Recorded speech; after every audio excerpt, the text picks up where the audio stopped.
Hello everyone, welcome back to Real Time Systems. My name is Renuka, Assistant Professor in Department of Electronics and Communication Engineering, Maharaja Institute of Technology, Mysore. In previous class, we had studied about what is meant by input interfacing, output interfacing, and about the data transfer techniques, right, along with pulse interfacing.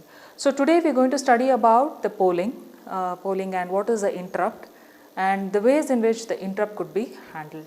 A computer has its own routine work. So as soon as there is an interrupt from the external device, okay, so it temporarily halts the process, the main process, and attends that interrupt, okay, and that interrupted devices will be attended, and after completion of the work, what will the process do? It will again resume the process again. Okay, so that is actually a hardware interrupt, wherein you have a hardware entity being connected, and then you have interrupt in the normal process, operation of a normal process.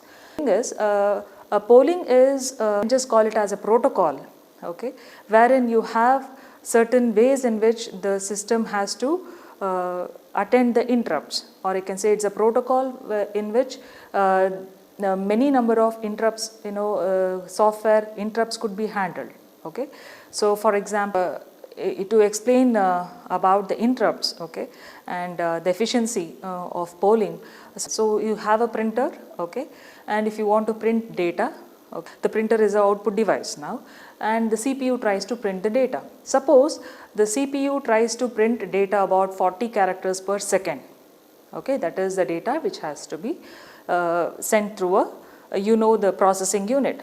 It will not happen immediately. What happens? There is amount of allocation, memory allocation to read the instruction. There is allotment of the process, and then it will check what needs to be read. If it is 40 characters per second, so each time there will be one character. It can't happen all together, right?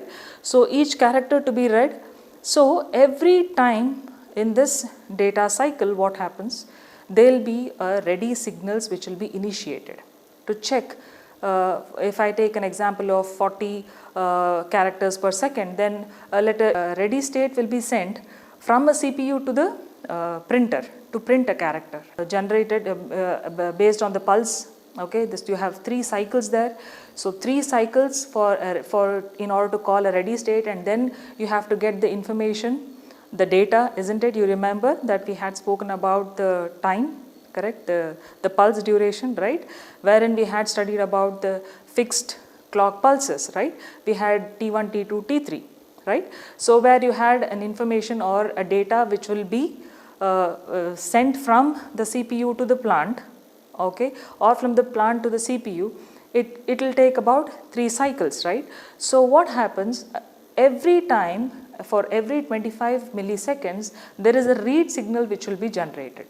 Okay, approximately I can say, in order to send 40 characters per second, you'll have about 5,000 times a read signal will be generated to check whether the printer is ready to start start accepting the data. From the register, it checks whether the data needs to be transmitted or not. If it says yes, then the character will be transmitted, else it will not be, correct? So again, it has to keep sending the read signal, say about 5,000 times. Okay, so what happens is nearly about 98.9%, rounding up to 98.9% of the entire CPU operation will be wasted in just generating a ready signal, okay, to get the confirmation whether the character could be read from the CPU to the printer. Okay, so now and only a small portion, okay, about 0.2% of the work is actually done. And being so inefficient, what can be done is, there could be some alternative ways in which we can reduce the time duration for the interrupts to be handled. Okay, even they can use software interrupts, wherein you can increase the delay time, and definitely it would reduce the cost, but again to retrieve the data will be again tedious. The conditional transfer, okay, Alternate way is the conditional transfer, which allows the computer to continue doing useful work if the device is busy. So if you just look into this diagram here, the block diagram, initially when I gave you an example, you have a check device status here, you have ready, and you have a transfer to the device. So here if you take this as check device status, this is your CPU, and if you take a printer be connected here after the transfer to the device, so what happens, every time there will be a status check, okay, from the CPU. If it says it is ready, then the information or the data will be transmitted from the CPU to the device, okay, the external device, that's a printer. If not, then what happens, again it has to wait, again is to go back and wait till the next instruction cycle, right. So an alternative way is, you have a check device status here, you have a decision whether the process is free or not, whether it's busy. If it is busy, okay, it just continues with the process, the ongoing process. If it is free, if it says yes, it is ready to take up the interrupt now, then the data will be transferred to the printer. So doing this, you can actually reduce the wastage of time during the process, okay. So interrupt could be handled in a more efficient way with this technique called as polling. So conditional transfer techniques is involved in polling, okay. Computers to check whether a device is ready for the data transfer. So always it keeps checking the device whether it is ready, okay. If it is not, then it still continues the normal process. Next, as I've told you earlier about the interrupt, the flow of a program can be temporarily stopped, okay, to allow a special piece of software, an interrupt service routine or an interrupt handler to run. So this is a simple definition of what is an interrupt. An interrupt is, if you just take this diagram here, you have a main program, there is 1, 2, 3, 4, 5, 6, if these dotted lines indicate there is a sequential operation of a program. So this is a main program, suddenly there is an interrupt, okay. So interrupt signal is received here. So as soon as it is received, routine is nothing but, it is we call it as a daily routine. What do you mean by daily routine? It is which is done in a regular basis, okay. So what happens, the main program instruction would be running, and then there is a sudden interruption, okay, with a piece of small software called as an interrupt handler to take care of the immediate event. For example, if you take a smoke detector, okay, fire alarm system, it will not happen every day, but instead there will be internally there will be a repeated ready signal, okay. If you just switch on, it doesn't mean that it is not doing anything, okay. It will be in a loop, so every time it will check for its routine functions, so it will always keep sending a pulse, okay. And if there is any variation, if there is a fire which in the kitchen, what happens, all of a sudden you have the alarm being set, okay. So what is happening there are certain interrupts that needs to be taken care then and there, so for which the main process will be halted for a temporary duration of time, okay, and then the interrupt will be handled, okay. And once the interrupt is been resolved, then it resumes the normal function of a main program, okay. So after the routine, the temporarily suspended program will be resumed, okay. So what is the use of these interrupts? As we all know, especially in the real-time systems, in the real-time system, the clock plays a vital role, real-time clock, because every time there is an interrupt in a system, a CPU, what does it do? It keeps a count, how many number of subroutines or how many number of interrupts have occurred, okay. It will keep a count of it, just like a counter, okay. And then you have alarm inputs, input just like the smoke detectors, okay. If there is any smoke in the electrical connectivity in a household or in a plant, what happens, there will be an alarm. So this will not happen every day, it is less frequent, but it needs immediate response, for which interrupt will definitely help, okay. Then manual override. and hardware failure indication and debugging aids. All these things, for it can be easily explained with the help of an example. If you take a pen drive, okay, if you assume that the pen drive is has not been checked for antivirus, so what do? You just connect the pen drive to a system. What will happen? You will get a pop-up, right? If your system has an antivirus software, it says that let me just check, okay, let me just check if there is any malware, if there is any virus. Then what happens? It detects. It says that these are the files which could alter your entire system. Detect and correct it, okay. If it is critical, detect and correct it, or else you just remove the pen drive, isn't it? Because you don't want to lose the content. Fine. Then that's the reason you can just say that manual override, that will be the manual override. Then hardware failure indication, if there is any hardware failure indication, that can also be indicated with the help of an interrupt. And debugging, it is definitely a debugging aid, because you debug the errors and then you can still use a pen drive, okay.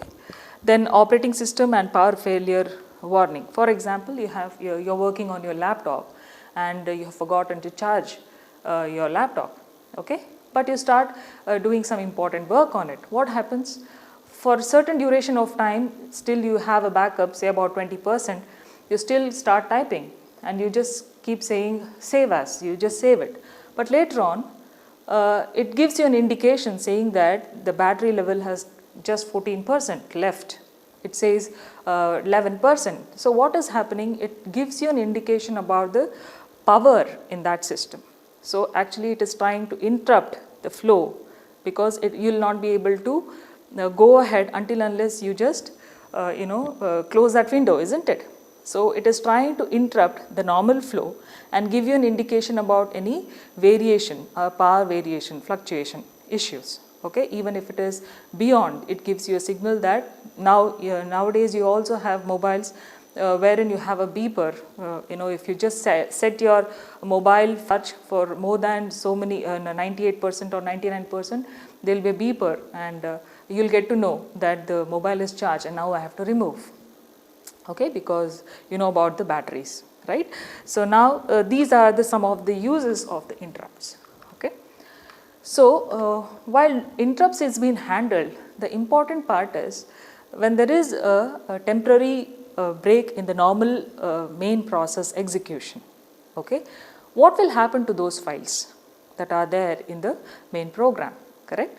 So those files has to be automatically saved. If not saved, let us assume, then after you complete your interrupt, you are coming back, but you will not be knowing where exactly to start the function, right? So if you have a provision to save, you can restore the information again, continue with the main program. So important aspect here is how do you safeguard your information when there is an immediate, because interrupt can happen anytime, okay. So interruption can happen anytime, even in the power fluctuation, even online classes, like there can be an interrupt, right? So interrupt needs to be handled correctly, and the information of the main program has to be taken care, where you have to store the data, okay. So saving and restoring of registers are very, very important in any of this CPUs, okay. So there are different ways and different places where you can actually save these files. So let us get into what are the different aspects of saving information in a register. Interrupts can occur at any point in a program. We know that, preventing information in a CPU register being overwritten, okay. If you don't get to know where exactly you have saved, there might be a chance of you overwriting the information, okay. Then contents, if not saved, okay, then a return to the point in the program will be very tough when you are handling an interrupt, okay. So methods which are usually commonly used, okay, wherein not just for a single interrupt, you have to always think about a real-time interrupts, okay. So you need to think about multiple interrupts in a real-time functions, right. So there are different methods, okay. Store the contents of the register in a specified area of memory. So you have a memory unit, you can just store the information in the memory unit, in those registers which are being predefined. Okay.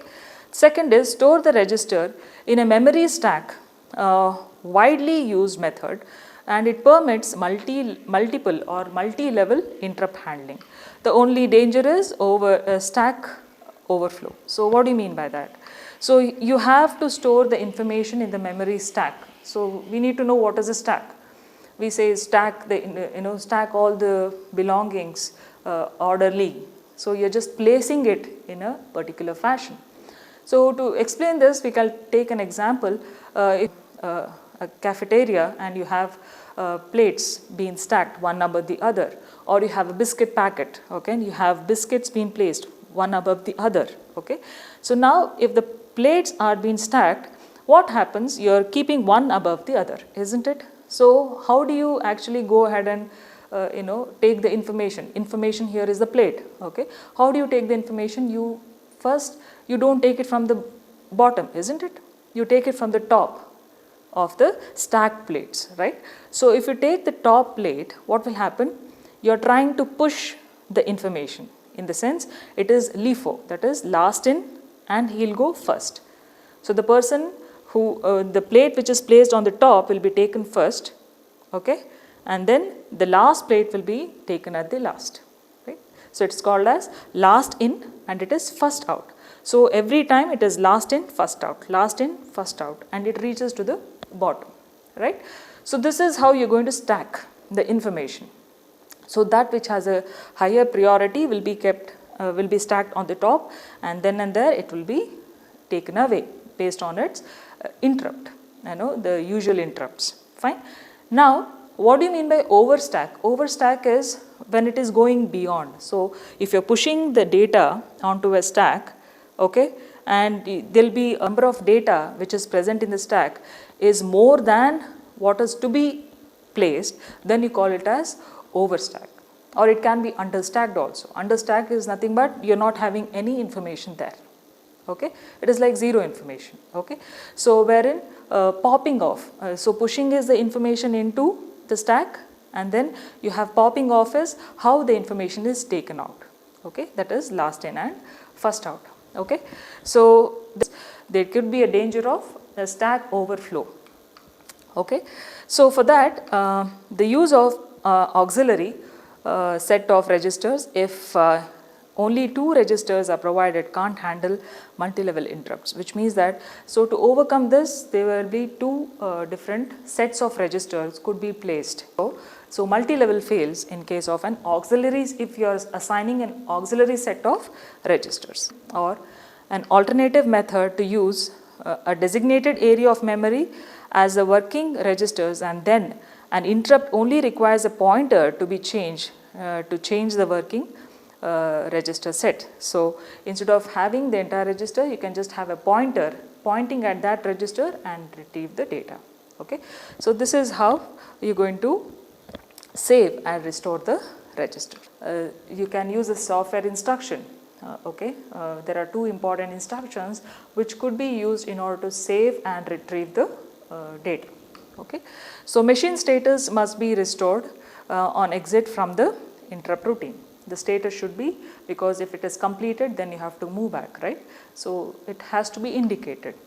For example of a framework of an interrupt subroutine. So how does it look like? Subroutine. Okay. First instruction will be like call save register. It tries to call. Call is nothing but a subroutine wherein you have a set of sequence of operation that will be called as and when you have a device want to be connected. Okay. For example, at home, you don't keep calling whoever is there at home, isn't it? As soon as you enter home, you don't call everybody. As and when there is a use, only then, or if there is any requirement, you call your father, you call your mother, you call your brother. So what happens? You're trying to call as and when required. So call is nothing but a set of instructions. Okay, set of instruction that could be handled at that instant of time when there is an interrupt which could be dealt, device 1, device 2, based on the interrupt that is being handled during the main process, during the execution of the main process.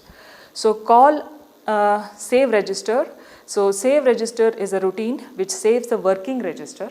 So all the contents now are saved in a register.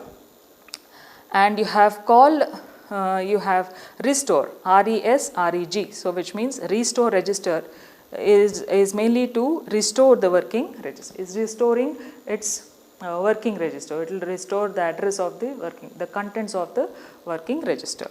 So EI is nothing but enable interrupt, RET is written from the interrupt routine. EI is the enable interrupt. Enable interrupt is very important aspect along with which you have written RET, that is written from the interrupt routine. So the main disadvantage of EI and RET is the EI instruction does not re-enable interrupt. So if this is one call statement, okay, so once it is dealt, it will not resend again because it is in the flow of the program, right? So it will be just dealt once. It will be enabled only once, okay? So it's not like a switching statement. Even in the switching statement, you have to have a condition loop, right? So here, EI instruction does not re-enable interrupts until after the execution of the instruction which immediately follows it. So it will just enable interrupt and then it says return back after the interrupt routine is dealt. Okay. RE and RET, a pending interrupt cannot take effect until after the return from the previous one has been completed. Until unless the previous execution is completed, you can't go back and complete the task. So those are the two major disadvantages. One is you can't re-enable it, okay, and you can't stop the execution and go for the next. Okay, you have to complete it and then you have to switch on to the main program. So interrupt input mechanism. We need to know what is the input interrupt mechanism, how actually interrupts are enabled. In between each instruction, the CPU checks IRQ lines, interrupt request lines. Okay. If active, which means if interrupt RIQ is equal to 1, okay, if it is active, interrupt is present, the interrupt service routine is entered. So you have IRQ here, if you just see the block diagram here, you have IRQ bar, okay. So if it is 0, then you have 1. If it is enabled, then you have the signal which will be flowing, okay, and then the interrupt will be handled, right. So not active, the next instruction is fetched and the cycle repeats. If it is not active, then the next instruction will be continued, okay. Interrupt signal must be latched and only cleared when the interrupt is acknowledged. It has to be cleared only when it is acknowledged, which means that when there is the ready signal, then only, okay, when it is high, only then you will be able to send the signal. If it is not ready, then you keep sending it. What happens? There will be a hang, the entire system will get hanged. The process will be discontinued. They have to, abort the entire process. Okay. So for which you need to enable, you need to make sure that the interrupt signal must be latched and only cleared when the interrupt is acknowledged, only when it is acknowledged. And it say ready, is the CPU ready? It says yes, only when it is acknowledged yes, then you have to actually transfer the data from the external device or to the external device. Okay. So the simple explanation of this interrupt handling mechanism is like this. Instructions fetch code to be executed. Here you have the first block, which is instruction fetch code will be executed. Then you have instruction complete. Then you have IRQ active. Then you have interrupt service routine. So, and here you just have the cycle, the clock cycle. Now you have an instruction that needs to be fetched, okay, to be executed. If the instruction is completed, then if yes, it goes to IRQ. This is for the main function, okay, it goes to IRQ. If no, instruction is not been completed, then it goes back and checks with the clock pulse, okay, and again it checks with the instruction complete. It says no, it is not completed yet. Again goes back here to the next clock pulse and then it tries to go ahead. And then if it says that now it is complete, yes, it is completed, then it checks for the IRQ active. If IRQ is active in the sense if it is high, then you have interrupt service routine will be enabled. So interrupt service routine is nothing but interrupt handler, okay, which handles the interrupt from the main program. It gets back to the instruction again being fetched, and again it continues. Okay. So if the IRQ is not active, okay, if it says 0, okay, I'll just go again. If IRQ is active, okay, if it is equal to 1, then you have the interrupt service routine, okay, will be executed, and there will be an interrupt which will be handled. Okay. If IRQ is low or 0, then it will just go for the execution of the next instruction in the main program. Okay. So this is the basic interrupt handling technique, okay, and the flow of the basic handling technique of a interrupt. So two interrupt lines, that is IRQ, it can be enabled or disabled, that is 0 or 1. Using a software or external events cannot disturb the processing. So IRQ is nothing but by enabling or disabling, you are just making use of the software, and you are not actually, external event cannot be disturbed. So external event is the event that is regularly done by the processor will not be disturbed. Okay. Non-maskable interrupt, NMI, okay, cannot be turned off by software because power failure detect interrupts. So this cannot be switched off, or you can say it cannot be turned off, because it will always give you what is the power handling of a entire process. So it cannot be disabled. Okay, these two are the main interrupt lines which are required, that is IRQ, and then you have NMI, which are connected to the controller in a CPU. So interrupt response mechanism, how does the interrupt mechanism, we have dealt about what is the flow, how the interrupt is being handled. What is the other mechanism, response mechanism, the way CPU responses to the interrupt, how will a CPU respond to the interrupt. Okay. So transfer control to a specified address, usually in the form of call instruction. Call instruction is nothing but a set of subroutine statements or the software instructions which needs to be executed as and when there is a call in the main program, a specific location to detect a device. Load the program controller with a new value from a specified register or a memory location. So you are loading a program counter, that is PC, with a new value. So it is up counting or down counting, so which will keep a tab of how many interrupts have been handled. So 1 and 2 are usually software biased, okay, they are all software interrupts. So execute a call instruction but to an address supplied from the external system, and use an output signal, an interrupt acknowledge, to fetch an instruction from an external device. So 3 and 4 here are for the hardware bias. So this is for external connectivity. These are the internal ways in which you can handle the interrupt mechanism inside a CPU. So polling is finally a flexible way of allocating priority to the various devices which can generate interrupt. One active interrupt is guaranteed. So in the sense, polling is a very flexible technique wherein you can definitely make sure that an interrupt will be addressed and handled, okay, at a time. Okay. So this is all about the ways of the mechanism, the ways in which an interrupt are handled, and the polling techniques. We shall discuss about more in next class. Thank you.